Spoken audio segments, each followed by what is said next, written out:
नमस्कार दोस्तों, स्वागत है आपका आज के मुख्य समाचार में। सबसे पहली बड़ी खबर में आपको बताएंगे, ये ओपिनियन पोल नहीं बल्कि ओपीएम पोल, इन चुनावों में बीजेपी पिटेगी, अखिलेश यादव। इसी के साथ दूसरी बड़ी खबर में जिक्र होगा कि कांग्रेस ने जारी की 30 स्टार प्रचारकों की लिस्ट, बिहार से कन्हैया जाएंगे योगी को ललकारने। तीसरी बड़ी खबर में आपको बताएंगे कि बीजेपी तो बहाना है, आरसीपी सिंह को निपटाना है।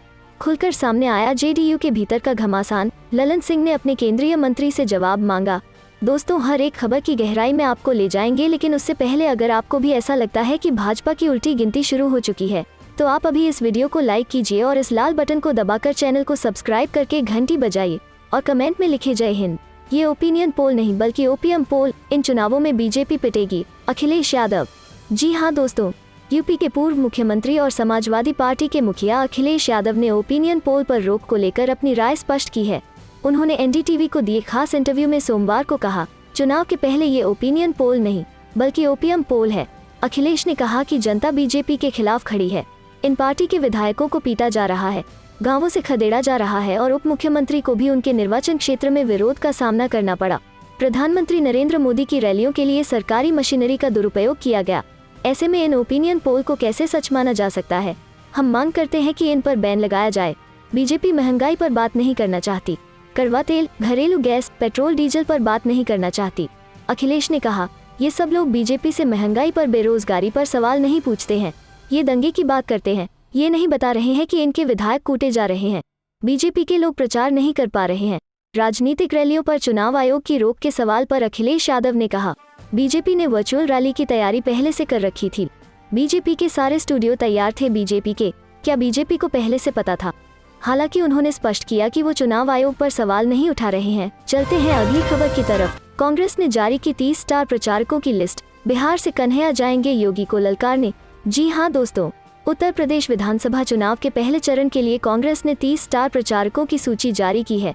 वैसे अभी तो कोरोना को देखते हुए चुनाव आयोग ने 31 जनवरी तक सभी रैली और रोड शो पर रोक लगाई है, लेकिन इसके बाद पार्टियां जनता को लुभाने के लिए मैदान में उतरेंगी। कांग्रेस पार्टी की प्रचारकों की लिस्ट में कांग्रेस की अंतरिम अध्यक्ष सोनिया गांधी, पूर्व PM doctor Manmohan Singh, party नेता राहुल गांधी, प्रियंका गांधी वारा, गुलाम नबी आजाद, अशोक गहलोत, भूपेश बघेल, सचिन पायलट को जगह मिली है। इनके अलावा पार्टी ने हार्दिक पटेल और कन्हैया कुमार की जोड़ी को भी इस स्टार कैंपेनर लिस्ट में रखा है।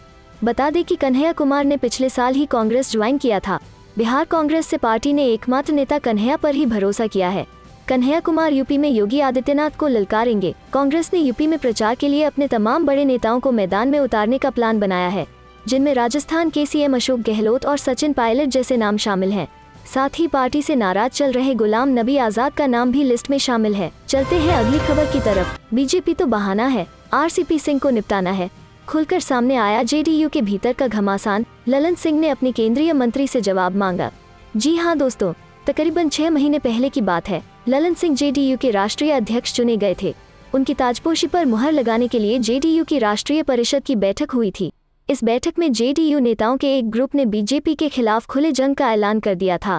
नीतीश कुमार को प्रधानमंत्री पद का दावेदार बताने वाला प्रस्ताव पारित कर दिया। बीजेपी को कोसते कोसते उसी बैठक में ये भी कह दिया गया कि उत्तर प्रदेश विधानसभा चुनाव में जेडीयू को बीजेपी से सीट चाहिए और केंद्रीय मंत्री आरसीपी सिंह बीजेपी से बात कर वो सीटें दिलवाएंगे। सियासी जानकार उसी दिन से समझ रहे थे कि ये ऐलान करने वाले जेडीयू के नेताओं का इरादा क्या है। जो अंदाजा उस दिन लगाया जा रहा था, वो अब सामने आ गया है। जेडीयू के राष्ट्रीय अध्यक्ष ललन सिंह ने अपनी पार्टी के केंद्रीय मंत्री आरसीपी सिंह से जवाब मांगा है। यूपी चुनाव में बीजेपी से तालमेल क्यों नहीं हुआ? एक चैनल से बात करते हुए जेडीयू के राष्ट्रीय अध्यक्ष ललन सिंह ने कहा कि केंद्रीय मंत्री आरसीपी सिंह से पार्टी ने जवाब मांगा है। उत्तर प्रदेश में बीजेपी ने क्यों नहीं जेडीयू के लिए सीट छोड़ी? चलते हैं अगली खबर की तरफ। 15 मार्च तक हिंदू, मुस्लिम और जिन्ना आपके अतिथि होंगे, होशियार रहे किसान। टिकैत। जी हाँ दोस्तों, भारतीय किसान यूनियन के नेता राकेश टिकैत ने किसानों को हिंदू मुस्लिम की राजनीति के जरिए ध्रुवीकरण करने की कोशिशों से होशियार करते हुए कहा है कि किसान मतदान जैसे महत्वपूर्ण विषय को लेकर पूरी तरह सतर्क हैं।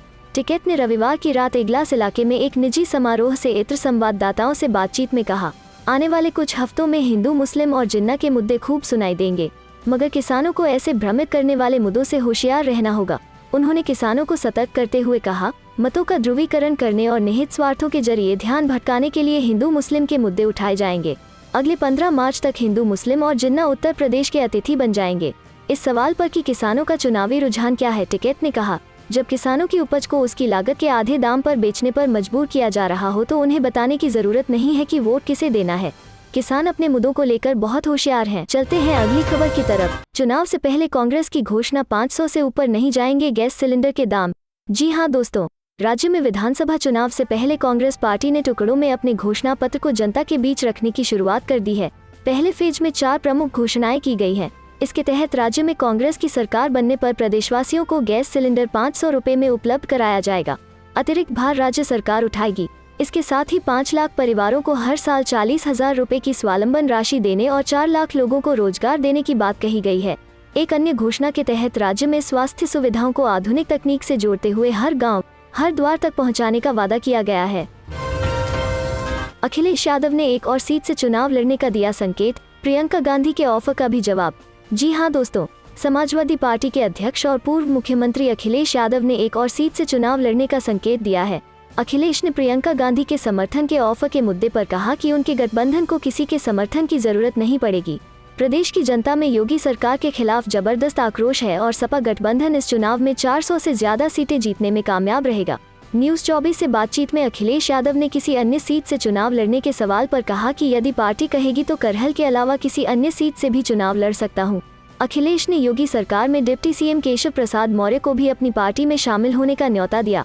अखिलेश ने कहा कि उन्होंने केशव प्रसाद मौर्य के लिए एक जगह बचा कर रखी है। वहीं बाहरी लोगों के सपा से जुड़ने और पार्टी में अंदर खाने खींचतान के सवाल पर अखिलेश यादव ने कहा कि समाजवादी लोग त्याग और परिवर्तन के लिए तैयार हैं, लेकिन हमारी पार्टी में टिकट को लेकर कोई विवाद नहीं है। बहुजन समाज पार्टी और मायावती से जुड़े सवाल पर अखिलेश ने कहा कि बसपा अपने सिद्धांत से हट गई है। कई अम्बेडकरवादी, मान्यवर काशीराम की विचारधारा को मानने वाले लोग समाजवादी पार्टी से जुड़े हैं। कैराना में हिंदुओं के पलायन से जुड़े सवाल पर अखिलेश यादव ने पलटवार करते हुए कहा कि ये भाजपा का फैलाया हुआ मुद्दा है।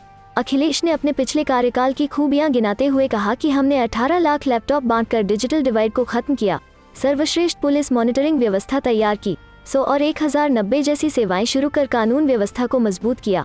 हमारी अगली सरकार में भी यदि कोई भी कानून को तोड़ेगा तो उसके खिलाफ कानून के दायरे में रहकर कार्यवाही की जाएगी, चाहे वो राजनेता हो या पुलिस खुद। चलते हैं अगली खबर की तरफ। पंजाब चुनाव, आपके सीएम कैंडिडेट भगवंत मान पर प्रचार के दौरान कोरोना नियम के उल्लंघन का आरोप, एक ने भेजा नोटिस।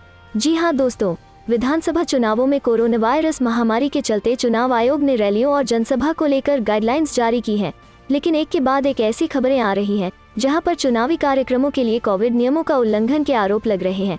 अब सोमवार को चुनाव आयोग ने पंजाब चुनावों में प्रचार के लिए नोटिस भेजा है।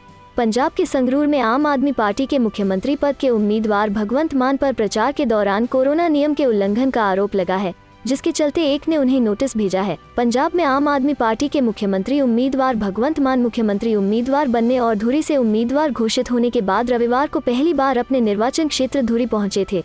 धुरी सीट संगरूर जिले में आती है। दरअसल उत्तर प्रदेश, उत्तराखंड, गोवा, पंजाब और मणिपुर में 8 जनवरी को चुनाव की तारीखों की घोषणा करते हुए निर्वाचन आयोग ने 15 जनवरी तक रैलियों, रोड शो और बाइक रैलियों तथा इसी तरह के प्रचार कार्यक्रमों पर प्रतिबंध लगाने की घोषणा की थी। आयोग ने 15 जनवरी को प्रतिबंध को 22 जनवरी तक बढ़ा दिया था। शनिवार को इसे बढ़ाकर 31 जनवरी कर दिया गया। बता दें कि आज पंजाब में आम आदमी पार्टी अपना चुनावी नारा लॉन्च करने वाली है।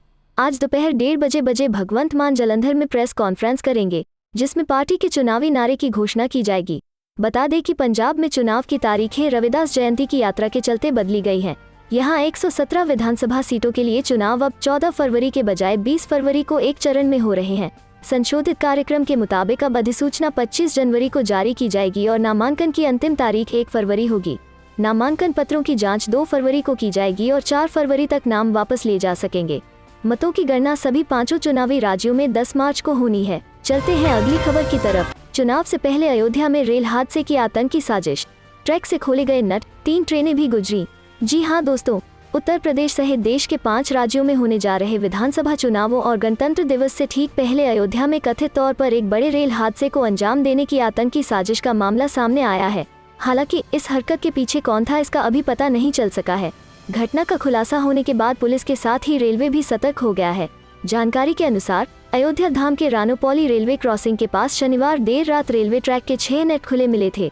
रविवार सुबह जब तक रेलवे कर्मियों की नजर पड़ी इस ओर पड़ी तब जाकर इस घटना का पता चला। तब तक कई प्रमुख ट्रेनें यहां से गुजर गईं। इसकी जानकारी मिलते ही रेलवे विभाग में मचा हड़कंप मच गया। इसके बाद आनन फानन में ट्रैक को सही कराया गया। इस घटना को आतंकी साजिश से जोड़कर देखा जा रहा है। इस घटना के बाद रेलवे अधिकारियों की ओर से रेल हादसे की आशंका व्यक्त करते हुए रेलवे सुरक्षा बल के थाना अयोध्या कैंट एवं कोतवाली अयोध्या में तहरीर दी गई है। आरपीएफ ने बोल्ट चोरी का मुकदमा दर्ज कर लिया है।